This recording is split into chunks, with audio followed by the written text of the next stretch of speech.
Welcome to Dreamy Campfire Sleep. Here we all cast out our day's worries, tiredness, and embrace the night's calm and relaxation. We ease into sleep as stories spin their magic and pull us into the laps of sweet, sweet dreams and peaceful sleep. I'm your host. I bid you the warmest welcome. I'll guide you to your sleepscape and then into your dreamland. You lived the day and now it's nearing its end. Let go of all the things and let's wrap this day up with the story that'll deliver you to your dreamland. My friend, you did a great job today. You saw your day through. Though you wish you'd have done some things differently, but now's not the time about those thoughts. At this hour, my friend, you put your burdens down. You did all you could do today, and so, now you leave your thoughts alone. Those nagging little voices in your head can't rob you of your peaceful sleep. Follow my voice and calm your mind. Hush your soul. Let go. And now, my dearest, you've won the moment, believe me. Let the pull of sleep play a melody for you. The arms of sleep have come for you to hold you and take you away. Lay down. Hush now. Let the stillness around you enter your body. Feel your shoulders relax as you breathe deep and full. You turn your focus on your breaths. Inhale the stillness. Exhale the troubles. Inhale and exhale. Slowly and deeply. Inhale. Exhale. The aches in your legs are leaving you as your back presses into your bed. The tension in your neck has vanished. A smile like a breeze spreads on your face and you feel light as a cloud floating in the endless sky. Oh, your eyelids are getting heavier and heavier. Let's put you to sleep with today's chapter. Meeting Chapter 2, Mowgli the Frog. In the last chapter, the group of people had an unfortunate meeting with the tiger. The events then transpired leads to tonight's chapter. Today I'll introduce you to your childhood's favorite big cat, Bagheera, the Black Panther, and to his competent companion, Ronnie, the Crickle. You'll also hear about how Mowgli's fate gets tied up with Father Wolf and Raksha. After all, Raksha, the mother wolf, gives our hero his name. And of course, how can we forget our dear little wolf, Gray, Mowgli's brother? Buckle up, my friend, and let's get started with tonight's chapter. The smell of the blood hung thick in the air while the harrowing screams and cries for help rang like marching drums in the jungle. All the night creatures took shelter lest they get entangled in the madness and bloodlust of the tiger. The massacre went until the moon touched its apex, and then not a soul in the jungle uttered a word. The deafening silence nestled in the woods, but then a boy's cries rattled every tree and creature. The elderly woman, lying on her sides, ran her hand on the boy's head, offering him a moment's warmth and comfort. She struggled to draw the next breath. As she drifted in and out of consciousness, the lady clutched to her life, glancing around for the sign of the tiger. Noting the beast had left, she crawled with her waning strength and cradled the boy, planting a kiss on the boy's forehead. She uttered a melody that broke off along the lines and picked up again somewhere along the verse, but it held the boy's attention. When the boy giggled, her face glowed, but her eyes remained cold, for she couldn't do anything more for the boy. As the light began to fade from her eyes, she saw a shadow lurking above, high on the bough, only betrayed by the two glowing sapphire yellow She pulled the boy close to her bosom and hid his face with her hand. When the shadow landed on the ground, she whispered, "Oh, thank goodness, it's you." A smile broke on her face, and the next moment, her hand slipped off the boy's face. "Is it what I think it is?" A crickle perched on the lower branch said. Her eyes gleamed as she stared at the baby. "What are you doing, Bagheera? Don't touch it, you'll get." "Oh, please, Ranny, it's just a cub," Bagheera said.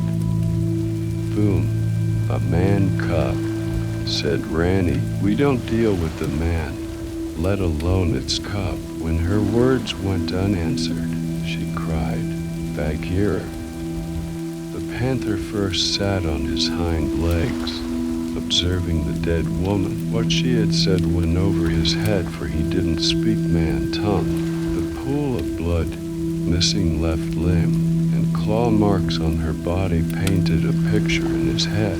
He shook it off and approached the man-cub, shaking the woman. The boy seemed unaware of Bagheera's presence. When the panther smelled the man-cub, the boy took a note and placed his hand on Bagheera's face. "Oh no, a man-cub touched Bagheera," Rainy cried. "What a night." Bagheera lifted the boy and examined him. Once satisfied, he caught the boy by his neck and hopped onto a tree where Ranny sat. "Great, now we're bringing the man-cub up," Rainy said. When Bagheera put the boy down between his paws, she added, "Now what? What are we going to do with it?" "Let me think," Bagheera said. "Why didn't you do that before?" Rainy said, tilting her head to the baby's movements. A little wolf hopping like a bunny poked its snout here and there, smelling every kind of tree, bush, small creature, and the air. It ran around as if there's no tomorrow, stumbling and tumbling along the way. In its tiny adventure came along a firefly. The wolf's eyes shone with flashing colors, and it let out a gleeful whelp. As the firefly took to the air, the wolf chased after it, forgetting to mind its surroundings, and the wolf slipped and came crashing down, covered with mud and dry leaves. The little wolf shook its body, but the leaves remained and got more entangled in its fur. It rubbed its paws on its snot, sneezing the dirt away. Glancing back at the steep slope, the wolf titled its head and sighed, so it decided to find another way up. As it went around a tree, a warm patch of mud greeted him, smelling the ground. It shuddered as if a chill ran along its spine. The little wolf whined and took a step back, shaking its little head. A man lying in the pool of caked mud looked at the wolf with his cold, lifeless dark eyes. With the man's lower jaw askew, the little wolf whimpered at the sight and shivered as it turned around. "Gray," a voice came from behind. "Gray," it came again. "I'm here, Pa," Ray said, but his voice came in a whisper. He cleared his throat and tried again. When Pa came hurtling down on Gray, first he missed everything and got down to business. How wrong of Gray to go and disappear like that. As Gray didn't respond, Pa followed to where Gray kept his gaze turning. Just one look and Pa nudged Gray, pushing him to break into a sprint. Soon the duo dashed through the jungle and climbed the rock overlooking the jungle. Once on the threshold of the den, Pa said, "Raksha, take a close look at Gray and see if he's all right." He then moved to the cliffside and sat down looking at the stillness of the jungle. "Well, I guess something rattled you too," Raksha said, sitting beside him. "What was it?" "Man slaughtered," Paul said. I thought he hunted to feed, but it doesn't look like it anymore. It's no good. Raksha took a moment to close her eyes and shook her head. So those screams. Yes, that Lungri, Raksha said. She glanced at the moon and sighed and added, shall we prepare for another war? By the looks of it, there will be another one. One wasn't enough for Shere Khan to learn his lesson. He looked inside the den and saw other cubs playing with each other while Gray lay away lost in his thoughts. That's not how I wanted his first exploration to go. He looked stunned. Well, if I were to see something like that so young, I'd be too. Raksha snuggled Paw and he said, we're sleeping empty stomach tonight, thanks to Khan. While Paw and Gray explored the surroundings, Bagheera kept an eye from above at their activity. When Gray stumbled and fell, a part of him wanted to spare the youngling the sight, but he thought it better not to interfere.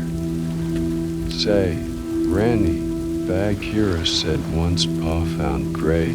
Raksha lost 2 of her cubs, didn't she? Yay, so what? Granny said, still maintaining her distance from the man cub. Finding his feet, Bagheera caught the man cub in his jaws, and he descended and tiptoed after Paw and Gray, finding a moment when the parent wolves shared thoughts with each other. Bagheera settled the man cub down and nudged the boy to go forward. The boy crawled on his fours, making his way to the den. Bagheera stepped back and found an overarching branch to observe the reaction.